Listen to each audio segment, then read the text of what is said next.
Inkosi yamaNazaretha unyazi lwezulu amen. Sixolise ubaba umfundisi. Cishe ngesikhathi mhlambe sesingena nje akusafanele. Ngoba ngeke ngawubona umbhobho eyocela ubaba njengoba usuphinde usubuya mhlambe sesenze okwethu. Siyacela ke intethelele ezulwini ukuze kusasa kungabe sengathi besilawula umgcotshwa wenkosi. Amen. MaNazaretha siyabonga umusa nothando lukaShembe. Ngoxoxa nje indaba eyodwa eyake yakhulunywa inkosi enkulu yaseKuphakameni uBhombela. Ethi inkosi yamaNazaretha ngelinye ilanga lapha kulelizwe kwake kwafika indoda. Othi le ndoda kwathiwa indoda yomemo. Le ndoda yayinestimela. Othi ubaba mkhulu yayimemezela le ndoda yestimela imema abantu. Ethi bangene estimeleni. Lesi stimela sasibhaliwe ebunzini igama elelithe Majikeni aseKuphakameni. Uthi ke lapha endleleni kwakuneyitophi. Babe ngena abantu bonke kulomkhumbi kulesitimela. Umnikazi waso wayekhuluma nabo. Ngena lonke uhlobo lomuntu. Ngoba lesi sitimela sasingakhethile ukuthi sigitshelwa kanjani. Uthi kodwa le ndoda yomemo yayimemela abantu ezulwini. Le ndoda yayimemela abantu emzini waseKuphakameni. Uthi kodwa abantu ababegibela kulesi sitimela babe ngayinaki le ndoda ngoba babe ngena nezinto zabo. Uthi hayi ke isuka ngelinye ilanga. Ihambe le ndoda iyongena emakhojini la ukuhleli khona abantu. Uthi hayi fika kwabanye abantu emakhojini babe phuza utshwala.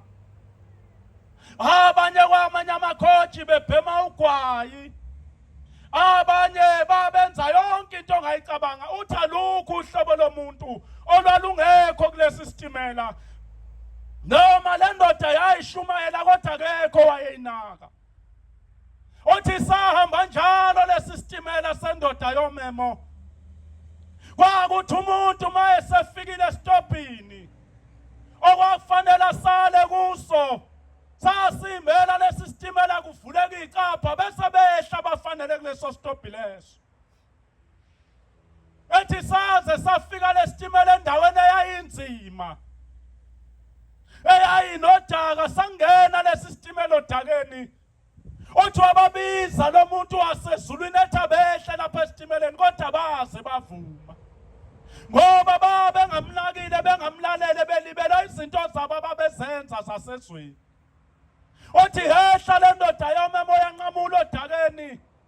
Saya ngokuya lesi sitimela sasithela lapha obhukwini lodaka. Njengoba amaNazaretha ethi uShembe lesi sitimela sagcina sithele sakhala nabaningi.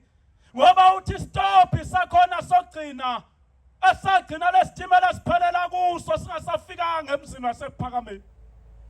Sasibhala ukuthi ukugedla kwamazinyo nokukhala. Uthi ke uShembe maNazaretha kangikhulumi ngesitimela. Futhi kangikhulumi ngendoda mhlawumbe nicabangayo. Uthi ngikhuluma ngami maNazaretha njengoba ngilapha phambi kwenu. Uthi bantu abami njengoba ngilapha ngizakunimema. Ngizonimemela ezulwini ngisekhaya elikhazimula ngapha kwelanga nenyanga. Uthi kodwa abanye benu lelizwe engilikhulumayo phakathi kwabo kabalizwa ngoba balibele babanjwe into zeswe. Sibheke kulomkhosi maNazaretha wesitimela esingcwele. Njengoba inkosi yamaNazaretha unya lwezulu luhlale lithi maNazaretha gibelana esitimeleni. Ungabuza uthi lesitimela sibhekephi. uthi uyena umshayeli waso lizomemeza mhlambe izwi lenkosi eyinsukwini eyizayo ukuthi uyaphuma umkhumbi siyaphuma isitimela sasekuphakameni isitimela sikaShembe esibheke phezu kwentaba ingcwele sizobe silayisha lonke uhlobo lomuntu endleleni abanenhlanhla bayosibamba emzini wasebuhleni bengena abantu ngamakhoji nawe uyayazi ikhoji ongena kuyona amakhanje uhambo liyekhena ukuthi leyo khoji osuke ungene kuyona kulesitimela sikaShembe ngabe ungene kubantu abazolalela izwi likaShembe yini ngoba lapha esitimeleni sikaShembe bakhona nogada kodwa nogada bakhona kasikwazi ukubalalela ngoba siyabehlula ababekile uShembe abashumayela onogada bakhe abasuke begada isitimela sakhe esithatha amaNazaretha siyobeka phezu kwentaba iKhenana kodwa kulesi sitimela kusuke kugibela wonke umuntu ngoba nobani usuke evunyelwa ithikithi lakhe ukuthi akangene lapha esitimeleni ngena lonke uhlobo idakwa izobe zikhona kulesi sitimela saseNazaretha esibhekwe phezu kwentaba iKhenana akusho ukuthi lo muntu njengoba egibele kulesi sitimela edaka utshwala enjalo useyiNazaretha uyofika naphezu kwentaba yeKhenana afike aqhubeke notshwala bakhe endleleni sithi masamba isitimela abanye siyabehlisa abanye bayangena kunezitobhi okuyongena khona uhlobo lwabantu ababhema insangu okuyongena khona uhlobo lwabantu abafaka amazinyo egolide kodwa athi umnikazi webandla uma ngabe kuyiwe entabeni umuntu ofaka izinyo legolide akangayi phezu kwentaba ngoba intaba ingcwele kuzobe ngena abantu edobhini abajinja inwele njengoba nalapha nje bekhona abantu abafaka odaya emakhanda ulwa nokuthi uNkulunkulu usemkhulisile wamupha inwele eyimpunga yena usafuna ibe mnyama ngenkani ubone sezimthuqasi zibomvana ngathi nasi sibomvu ubulawa udaya endleleni esobe samba ngayo kuzongena abantu lapha esitimeleni odadewethu abasuke befakele izinzipho ezifakwayo kodwa kuleli bandla ethi umnikazi waleli sonto iNazaretha ahlangani nezinto zezwe kodwa ngoba abantu banamhlanje abanenkani izwi likaShembe balesabi angazi noma inkosi esehlalweni abantu bayithatha njengomngani wayo yini kodwa yonke lento eyenzeka la esontweni ilahleke emthethweni ngoba ithi inkosi yamaNazaretha uma ivala umhlangano ekwandeni ithi maNazaretha ibandla linjena nje libulawe imali ngesikhathi abantu sebazi ukuthi la ekhaya khona into ekuthiwa imali ithi kwaba uqala kokufa kwaleli bandla baleli bandla ngoba lapha ekhaya bekuthiwa imali umnikelo namhlanje na abantu ngoba bayisungulele into zabo ibandla lifile nje sebazi ukuthi imali uthi uShembe la ekhaya ungayisunguli into engasungulwanga uShembe ungazenzeli into yakho ngoba abantu abasungula into zabo la ekhaya namathuna bona namhlanje awaziwa wena wasungula lapha thina sikhule kuthiwe emathempeleni yathi inkungu Mahlombe umnikelo walapha ekhaya unamagama awo njengoba wathi umqalo wendlela abantu abayophenduka bengene phakathi kwalomuzi wathi bayobingelela ukuphakama kwakuse £5 iqali mawuyisa kumarandi i113 randi 86 cent mina nawe njengoba singamaNazaretha sayisawukhipha lo mnikelo lokubingelela ukuphakama ukuthi siyakhona sesihamba ibanga elide kangaka awasho umqalo wendlela wathi wonke umuntu oyophenduka akhethe inkosi nozalwela ekhaya kuyofika isikhathi sokuthi akhethe inkosi umnikelo wokuqala owenziwa umuntu oyiNazaretha wokubingelela ukuphakama usuwawenza ngelinye ilanga mase nibona ngihleli phambi kwenu ningethuki yayisithi inkosi yamaNazaretha yathi umnikelo wesibili lapha ekhaya ekushihuka likaMahilela lathi okhipha abantu esigodini sosizi unegama lomnikelo akulula nomuntu awuhle ngoba unegama bese kuba wasekuthiwa weinsizi kodwa namhlanje ubona ibandla lidunguzela li up and down abantu bayalena abafuna ukuphatheka abafuna imithetho namhlanje kuthiwa amaNazaretha ukukholwa kusehlule asinikeleni ubani washo ukuthi ukukholwa makwehlule ugcwalisa ngemali. Yini senza ukukholwa khona abantu abangasayi emasontweni ngenxa yemali. Ebizwa nawe and then emasontweni isize ethiwa igama kuthiwa uthando. Shaba wonke uthi uyangapha kuthiwa uthando maNazaretha, uthi uyangapha uthando maNazaretha, uthi uyangapha uthando, umnikelo wothando maNazaretha. Maku uthando kodwa likaShembe olusuke lenziwa ukhona yini umnikelo owake wanikelela uShembe bese kuthiwa ubalwe. Uyabalwa yini umnikelo kaShembe? Uyabalwa yini umnikelo owenzela uShembe? Yini pho uthando libalwe makuthi nikelela uShembe?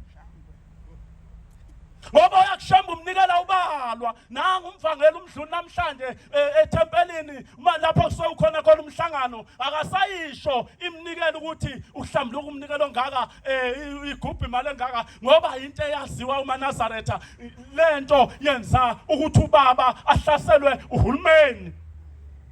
Dingakho kwavalwa namaflegi kodwa ngoba sibona uNtanda kubukwa siwavula ngenkani amaflegi.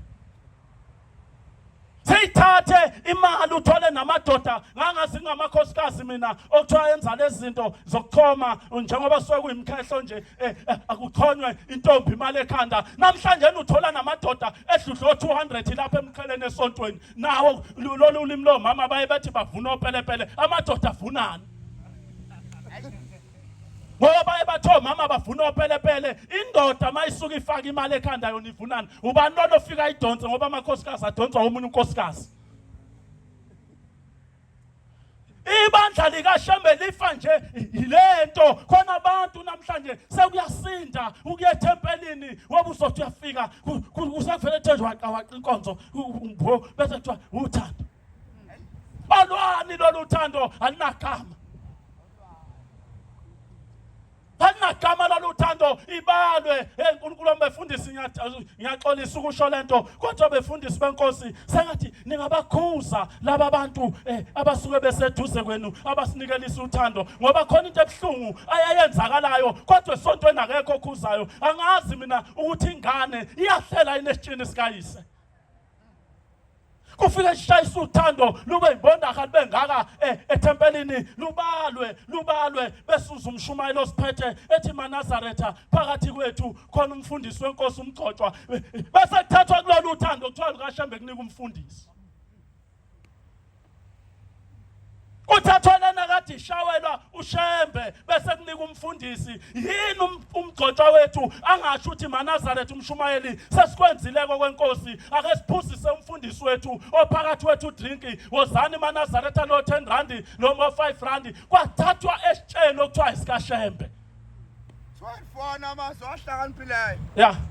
Nothanda isifundiso. Ngoba yena othanda isifundiso uthanda ukwazi kanti ozonda ukululekwa uyisiphukuphuku. Timothy 6 verse 10. Yebo. Ngoba ukuthanda imali kuyimpando yakho konke okubi. Abaningi abanye ngokufisa bahlubukile ekholweni bezigwasa nangey'nsizeni. Ngibuza ukuthi mina luthando luni lolu olushawa amasabatha onke kuze kufa umsebenzi kaShembe kufa ivangeli likaShembe kufa umthetho wesonto abathi abantu mabephenduka kuthiwa niyowuthola emathempelini umthetho uyafika ethempelini akukhulunywa umthetho kukhulunywa imali. Laba bantu besuke lapha emathempelini baye ebuhleni kunomthetho nje walapha kuleli bandla awufunde lapha encwadini yemthetho laphana yokugqoka odadewethu akaze batshelwe lento ngoba awukhuluni umthetho kuyasinda ke ukushaya umthetho uye ngale kodadewethu ngoba banemadlana.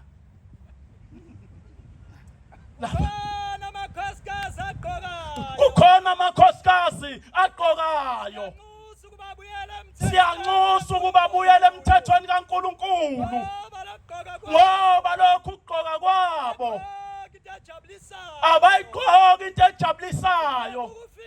Uyabona le mNazaretha efinqwa yakuyona yaleli bandla mana lapha ekufinqeni iMnazaretha ngoba lokhu ukugqoka kwabo kokufinqa akhona kwalapha kuleli bandla umNazaretha wakuleli bandla uyinhlaksuthi uyinkosazana umama ishaya ezantsi emaqakaleni ngiye ngizwe kodadewethu ethi ngeke mina ngibe inhlaksuthi futhi umNazaretha wakuleli bandla uShembe afika nawo wayesewumisa wathi lapha komama bethu imigqa leni imfinqo lena iyoba isikhombisa 4 ezantsi 3 phezulu wathi kumakhosazana mthathu ingakafiki inkosi thina lena esishawe esontweni ngoba lena bayifaka namhlanje akuyona umthetho la kwakunesizathu umnikazi waleli bandla ethi ayibe u7 imqulu kumNazaretha hayi njengoba isiwu64 eyakho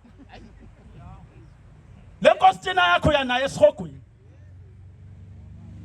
wathi kuleli bandla ingungu mahlombe bathi kwaku 1950 phekwentaba yomhlangano yathi ngiyadabuka abantu abami laba bantu abayofika lapha ekhaya befakele eMnazaretha emfishane befakele eMnazaretha ezikipa esifakwa namhlanje esontweni yathi ngeke sibonane nabo kolisayo 82 yebo ukuhlambulukela isabatha ngoba ukuhlambulukela isabatha kusukela emzimbeni ugezwa ngamanzi uhlambulukele nje izolo ukezile nizolo nasekugqokeni umana shesi ukezile inizolo kuzongena isabatha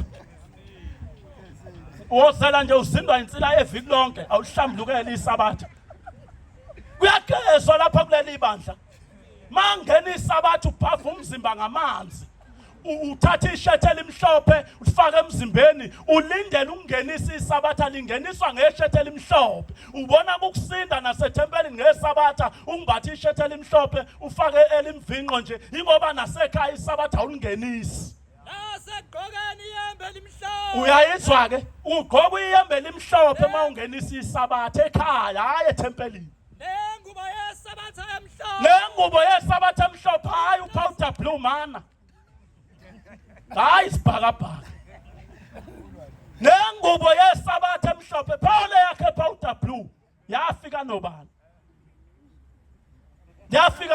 ngoba umnika uyazi uShembe uyakusa lapho othanda ukuya khona khona insizwa nganoma umfowethu lo phambi kwami okhulume ngokuthi khona izinto lapha ekhaya ezisuke ezikhonzelwe kusuke engazona lezo zinto mase ezikhonzelwe uthi omunye umama lapha ebuhleni ngicelwa ezinye insizwa eziboshwe vaterfati ithi le insizwa yangapha kwaXaba ithi mfowethu ngizofaka imali 3000 aziboshwa zithatha imali ingenayo mina ngingaphandle uthi ngizofaka imali 3000 ngicela ungithengele imqhele 15 nama40 awu10 bese ungithengele umNazaretha 2 ngithi mina ngiyezwa uthi mfowethu ngifuna ukudonsa ngendlebe njengoba ubona ngithenga lezi zinto ngilapha ejele ngiboshiwe ngidonsa u18 years weqala engakaze ngilenze ngatholakala ngihamba nomuntu owabulala umuntu saboshwa sobabili donsa 18 years uthi ke kufika unyazi lathi kangikhetha inkosi lapha ejele into eyongikhipha ejele ingubo emhlophe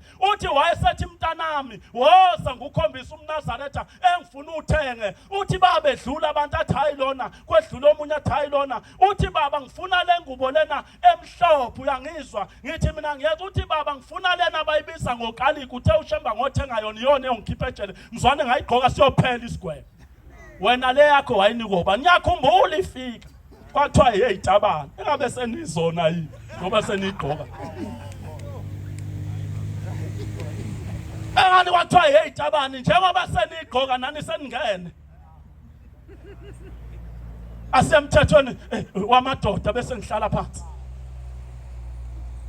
la siyakhona into esuke uthi ke lo mama ngiphekela lensizwa uthi lena ngiyayithanda ukhomba lebizayo uthi ngoba ubaba wasinika yona wathi ibiza kancane sithi ukwenyuka ngithi mina kwakuye bani kubaba mama eyocela lengubo wathi abefundisi ngasi njengoba ithi lensizwa yakho ngelwa pho sigqokilana washuthi kuyona phela wasafowethu sikhuluma nabesilisa sesikhuluma nabesilisa bazumthetho ithi incwadi umfundisi akayifundise yena qali ukuze abantu bebonele kuye njengoba ngifundisa abantu bazobukela kimi angisho kubaba phambi kwethu umfundisi Was Inkosi yathi inkosi yathi uma ikhuluma phezu kwentaba uma ikhuluma phezu kwentaba yathi awuthandi ukubhinqa ibheshu awuthandi ukubhinqa ibheshu na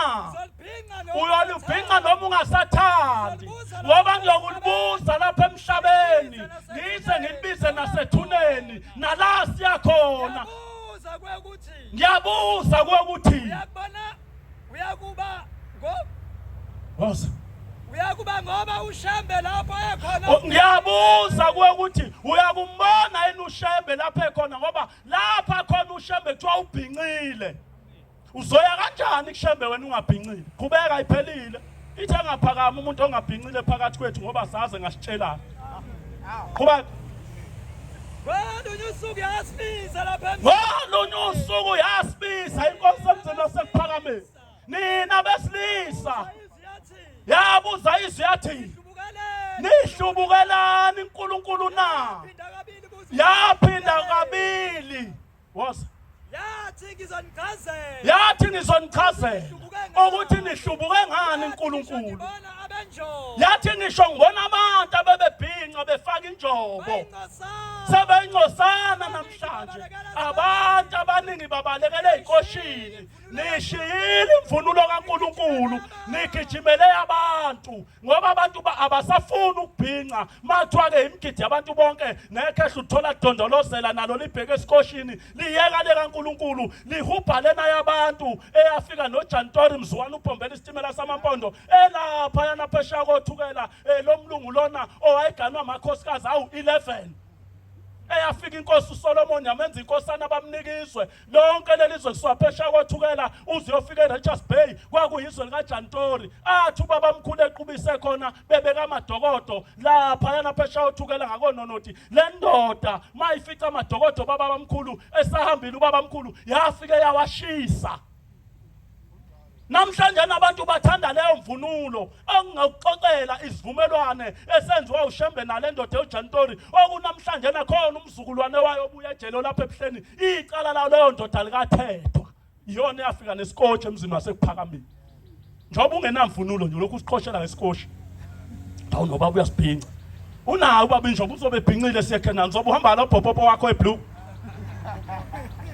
kuba ikhuluma inkosi uma ngabe ikhuluma inkosi ngathi yadeleleka izwi likaShembe ngathi liyadeleleka yithi ifika inhlangano siyacela ithi ifika inhlangano entabeni ukufaka amabhulu kuphela ukufaka amabhulukwe enhlansuthi uma umuntu efaka ibhulukwe akanaphakama phakathi kwethu ngoba sazi uzositshelana efaka ibhulukwe ngesabatha uzothi mayesukuma ethini ngoba umthetho waleli bandla uthi kuyabhinqwa ngesabatha bese utshela abantu umthetho awukwazi ukukhomba indlela ujika ujika awukwazi akasizeke uNkulunkulu uManazaretha njengoba kiwe eKhenana lamabhluku abende esiwafakayo amanye ngiyabona ukushaya isicathamini asiphi imali vele bazobonasa abantu kuthengwa imvunulo uNkulunkulu ethi mayevunulile sikhipha siyentabeni nathi emva kwakhe sibhinqe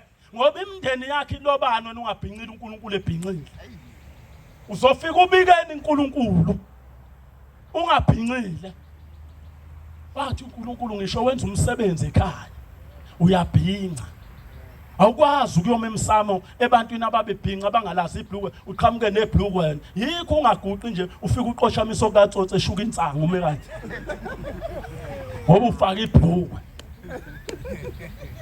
uNkulunkulu akasilekelele nezingane zakwethu lezi amakhosazana bagcotshwa abetha ngazi uNkulunkulu yomsiza kanjani izingane zethu amakhosazana bobaba awabhemeli ikhono kwala lapha emaresi awabhemi go khona lento efikile emhlabeni ihapha ngezuthiwa imbaruza kungaka khona intombazane ikudonsa izivula amakhala nje njengembomo ikhipha intuthu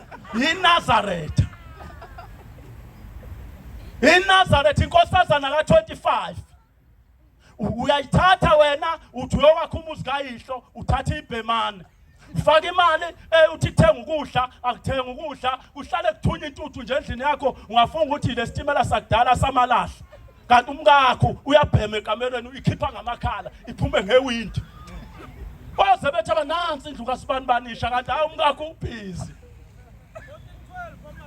yebe yokugcina mfowethu ikhona indlela ebukeka ilungile ebusweni bomuntu kepha ukukhawulwa kwayo kuzindlela zokufa asiyekeni izinto engenziwa kuleli bandla utshwala amaNazaretha lento ebhlungu esayibona ebuhleni kuqaqwa amadokodo kuficakala amabhodlela amasavana phekwa amadokodo engudlungudlu unamgulu ukudeyela ukuyophuza ebuhleni yabona njengoba siya January nje mhlaka 1 sothina silindele umthandazo ka12 yona izobe iphuma nezikhwama amaphesi iyothenga utshwala kuthi kuthiwa etempelini inkosi babasizwa yona izobe ibhise emadokodweni iphuza utshwala ekuseni mase kuthiwa ngena umdedele thola umuntu elokho eyenda encike ngobhoko ngathi izinyane elisanda kuzalwa kumeke kanti udakiwe usuku bonke bengalele